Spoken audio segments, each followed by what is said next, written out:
Hi, and welcome back to Life Mastery School by Dennis Berry. I'm Dennis, and now we're going to talk about how to control stress with mindfulness and meditation. So, life in our busy little worlds can get crazy at times, especially if we let it get a little out of control.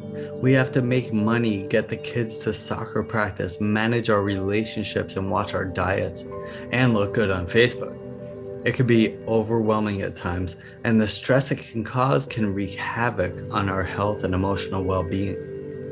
So to start with, the word control we're using in the title here, it isn't really the right word because it's hard to really control our stress. And like I say all the time, the idea of meditation and mindfulness isn't to necessarily control our minds, but to not let our minds control us. The better word might be manage. Stress management really is the goal there. Another common misconception we have is that we can eliminate stress from our lives, and that is impossible.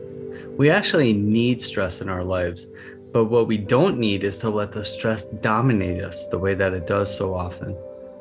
And we can also learn to differentiate good stress from bad stress, and even develop a relationship with our stress, which I'll explain a little more here shortly. Stress forces us into solutions that we otherwise would not have figured out. The problem is when we allow it to get out of control in too many areas of our lives and don't find any of the solutions we need to move beyond the stressors. Then we end up under a pile of financial problems, health problems, and relationship problems with no hope of moving through them, which leads to things like addiction and both physical and emotional health problems. And by addictions, I mean any sort of unhealthy coping mechanisms we use to get us through these stressful times and feelings. When I say the word addiction, most people think of alcohol or drugs, but addictions include things like overeating, shopping with money I don't have, scrolling mindlessly on our phones or on social media for hours, or watching 6 hours of Netflix on a regular basis, or even making nonsense phone calls. Like, hi, how are you doing? Well, I'm doing good. How are you? Well, I'm just sitting in traffic. Oh, what are you doing later? You understand? These are just nonsense phone calls. They're distractions from feeling. Sometimes we need to just take a moment and stop and breathe. Just stopping and breathing for a minute can decrease the negative power of any given moment. Have you ever heard of Zen master Thich Nhat Hanh? I had the opportunity to see him about 10 years ago, and it was one of the most inspiring things I've ever done in my life. But the best and also simplest tool I got from him was when he said this: when life gets overwhelming, when you don't know what steps to take, or when you're simply just stuck, just breathe in, breathe out, and smile. And I was like, whoa, it's so simple. Not always easy, but simple. And in fact, most of this mindfulness stuff I'm talking about here is very simple. Not always easy, but simple. There is a difference. We can really make things hard on ourselves and thus become uneasy. And things can seem so hard to do, but the solutions I'm offering you here are simple solutions to what seem like complex problems. And please don't get me wrong. Some of our problems can certainly be difficult or complex.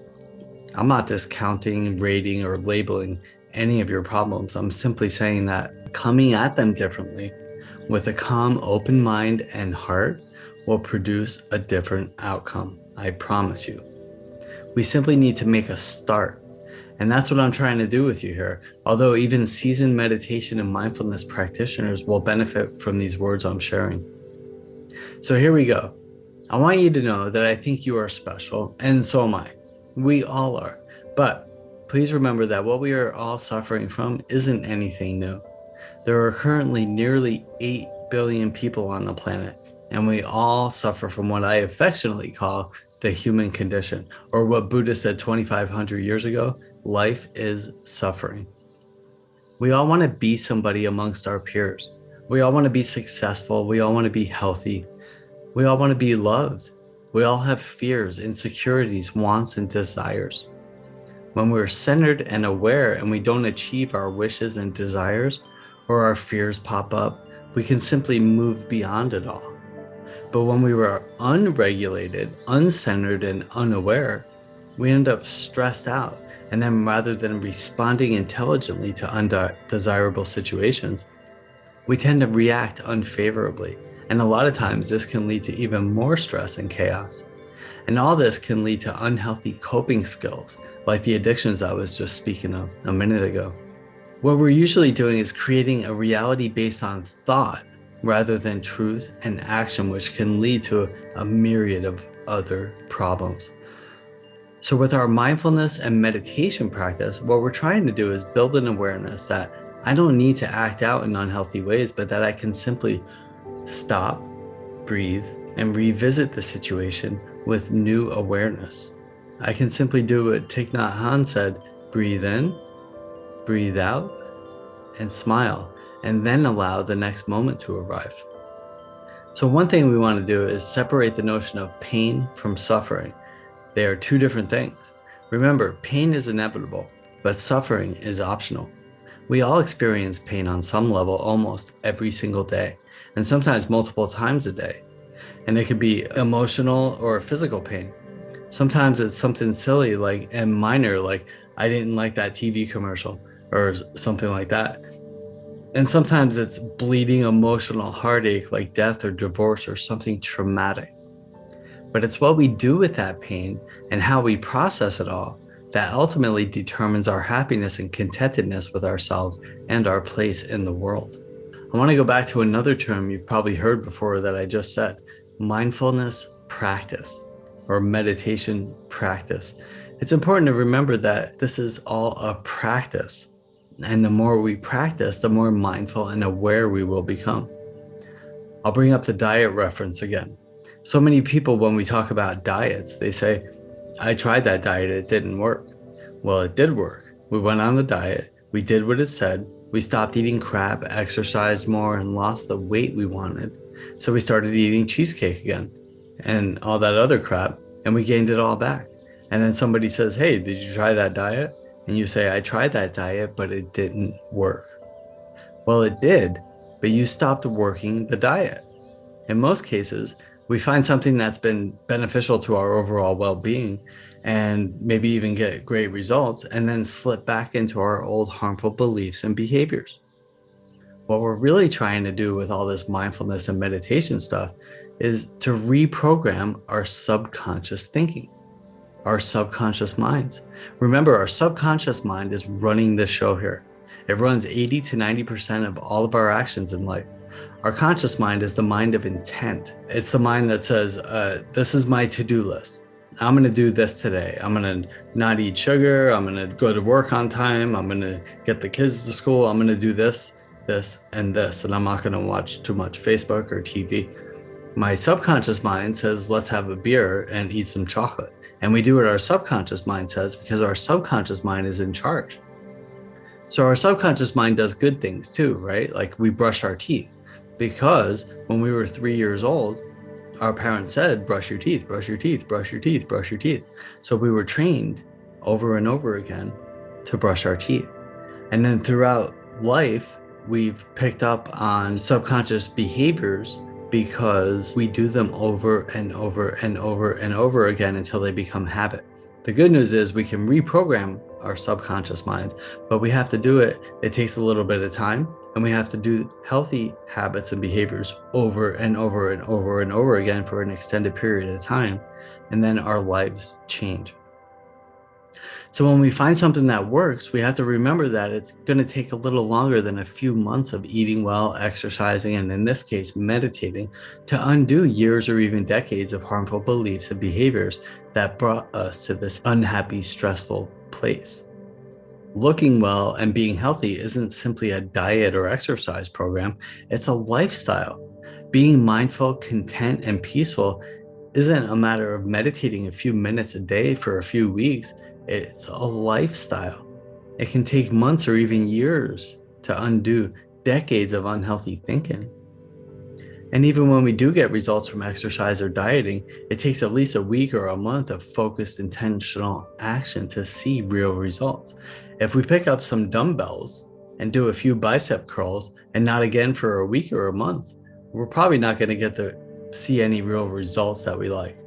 But when I focus, I stop eating sugar, I exercise regularly, and move with intention and passion for an extended period of time, I get the results I'm after. Looking good is a byproduct of living well.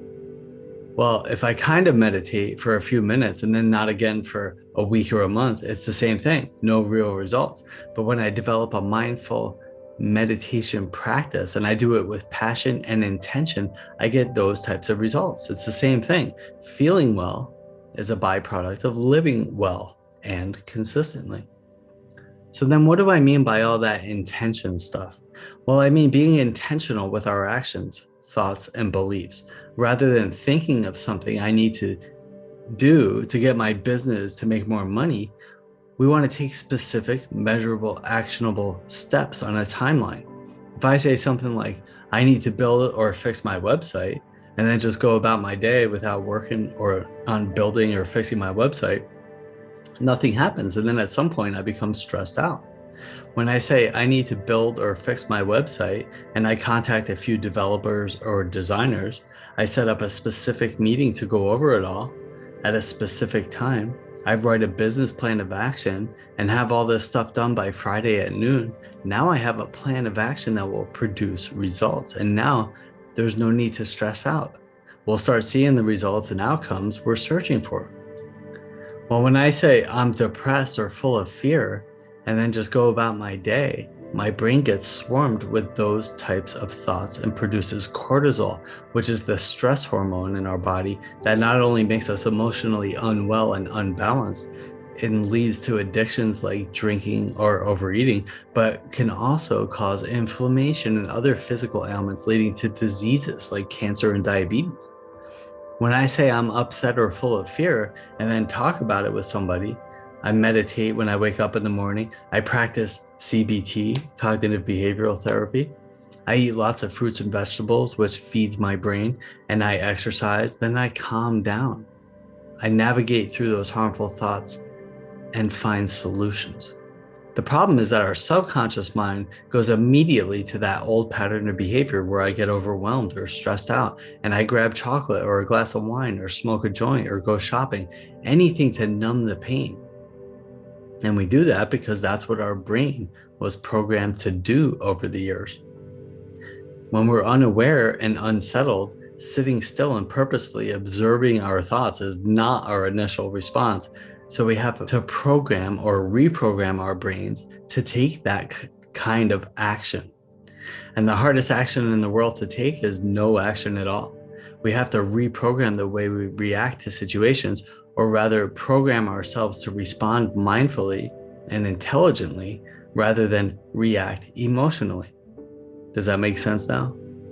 We're going to have another video on the chemicals in our brains, but just to touch on it briefly, our brains and bodies produce neurotransmitters and chemicals which regulate our emotions and give us responses to different situations, good or bad. So some of the popular happy chemicals are serotonin, dopamine, oxytocin, and endorphins. Serotonin is known as the calm chemical. This is produced by things like meditation. Dopamine is the pleasure chemical and is usually activated when we're rewarded by things like food, drugs, or sex. Oxytocin is affectionately known as the cuddle chemical and can be activated by things like love and hugs. Endorphins trigger positive feelings during or after happy, positive activities like exercise or sex. And they also stimulate pain relief, which is the same response from opioids. It's all very interesting stuff. So when we meditate, we're trying to produce more of these happy chemicals naturally. We're trying to produce positive calming sensations, which will in turn produce positive calming responses to life's painful or unpleasant situations. A lack of mindfulness and meditation will ultimately lead to our bodies overproducing cortisol, which, as I mentioned earlier, can affect us so negatively on a cellular level and cause us to react unfavorably to life when it isn't going our way. So in a nutshell, meditation is not necessarily a cure for illness or stress, but it's a lifestyle that will most definitely 100% radically transform your life, your thinking, your relationships, and your overall inner peace and success. And here's another cool little thing about meditation and mindfulness. When you meditate on a regular basis and become more mindful about your responses to life, those in your vicinity will also become more mindful and aware. Your friends, your family, your coworkers. When you produce happy, calm chemicals, the happy, calm chemical levels in the people in your life also change. It's pretty magical stuff. So drop into your breath, drop into your awareness, drop into a meditation, and drop into your consciousness and watch your life unfold in the most beautiful ways. If you'd like to chat about this a little bit more, please reach out and schedule a free session. We'll help get you there quickly. Have a beautiful day today.